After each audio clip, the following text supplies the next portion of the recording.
La cause de la chute du diable au ciel. L'incompréhension sur Dieu a fait que le diable puisse être précipité du ciel. Son péché était l'incompréhension. Le diable n'avait pas compris Dieu. Il ne comprenait pas comment Dieu est. C'est la cause de sa rébellion. Je m'explique. Il pensait que Dieu partage sa gloire divine.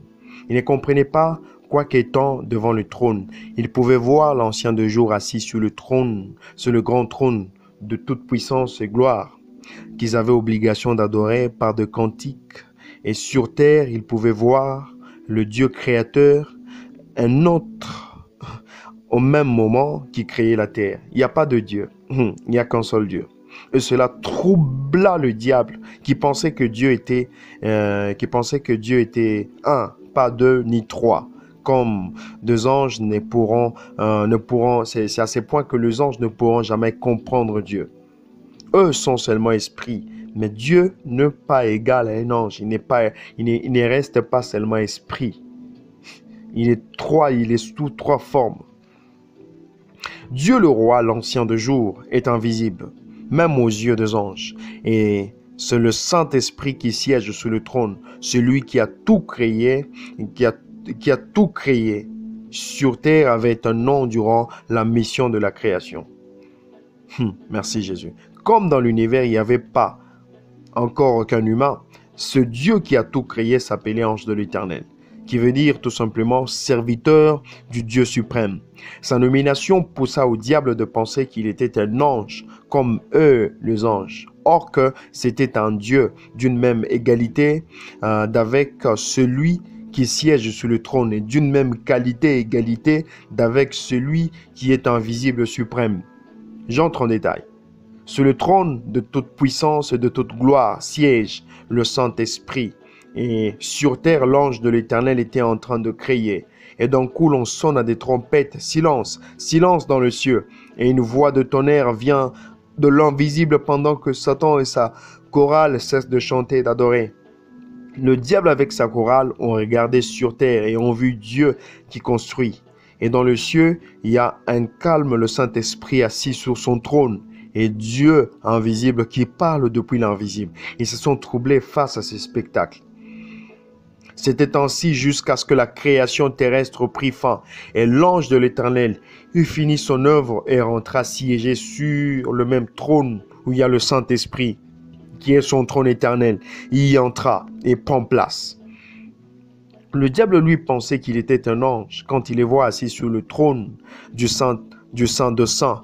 Or que c'était un Dieu créateur, il commença à se faire des idées contre la dignité de ce grand et puissant créateur.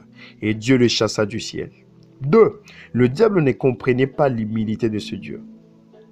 Dans Genèse 1:1, la Bible nous affirme que Dieu créa le ciel et la terre. Je dis chaque fois que lorsque nous serons au ciel, nous trouverons une Bible qui nous relatera comment Dieu a pu créer le ciel et la terre. Dieu ne pouvait jamais créer les anges au premier jour, car il n'y aurait jamais eu un support où les anges pouvaient y vivre. Dieu a d'abord créé tout confort céleste, puis les anges ont été créés par lui avec la lumière et le vent. Après, Dieu commença son deuxième chantier qui était terrestre aux yeux des anges. Mais le céleste n'était pas aux yeux des anges. Colossiens 16 nous affirme, mais aucun de tous les anges n'a pu comprendre que celui qui les a créés était celui qui continuait en leur temps de créer la terre. Car celui-là fut vraiment humble jusqu'à ce qu'il a pris un nom comparable à celui des anges, qui dit ange de l'Éternel, quoique étant égal au Dieu invisible devant les anges. Comme il a toujours été d'une qualité d'humble et d'un plein divin amour, cela troubla le diable et sa bande. Ils se sont rebellés contre la personne de leur propre et unique créateur qui est leur Dieu. Preuve, Matthieu 4:7, Jésus-Christ dit au diable, il est écrit, tu ne tenteras pas le Seigneur ton Dieu. Jésus lui rappelle que je suis ton Dieu, tu ne me tenteras pas. Le diable ne comprenait pas la Trinité. Avant la création de l'homme, aucun ange ne comprenait qui Dieu était, car rien dans l'univers ne pouvait refléter son image jusqu'au jour où Dieu a dit, faisons l'homme à notre image. Ils étaient tous trois pour faire l'homme avec les trois parties qui sont l'image de Dieu. Le corps, l'esprit et l'âme. Tandis que le diable, lui, était seulement, et il est seulement esprit. Mais ceci n'avait toujours pas poussé au diable de comprendre qui était Dieu. Trois en un. Celui qui refuse une personnalité de la Trinité de Dieu refuse Dieu. Cette personne ou ange commet un crime d'un athée. C'était donc les trois péchés qui ont fait tomber Satan, qui est devenu diable et condamné au feu de l'enfer pour l'éternité. Mon frère ou ma soeur, je vais te poser trois petites questions. Prends-tu la gloire de Dieu pour ta gloire? Car la Bible nous dit, à lui seul la gloire, à lui seul l'honneur au siècle de siècles. Es-tu humble comme Dieu? Car Dieu résiste aux orgueilleux et tu fais humble et tu fais grâce aux humbles. 3.